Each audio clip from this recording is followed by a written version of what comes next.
খুব জোর ১ থেকে ২ বার ইউজ করেছিলাম। তারপরে মনে হলো মানুষের জীবন তো বড়ই অনিশ্চিত। আর এটা তো সামান্য একটা ক্লিপ।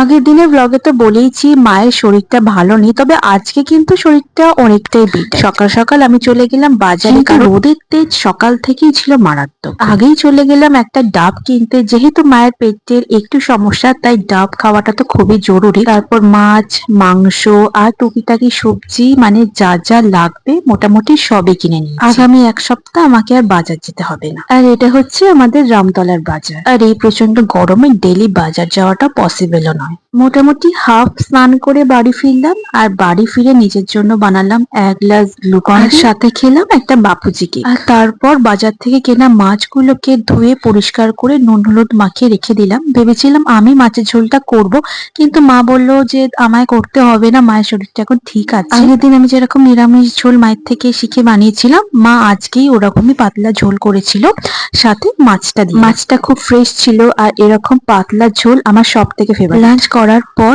মাকে এবার ডাবটা কেটে দিচ্ছিলাম, আর ডাব কাটতে গিয়ে কিছুটা জল বাইরেই পড়ে গেল। যাই হোক, ৮০ টাকা দিয়ে কেনা ডাব বাইরে পড়ে যেতে একটু তো কষ্ট হচ্ছিলই।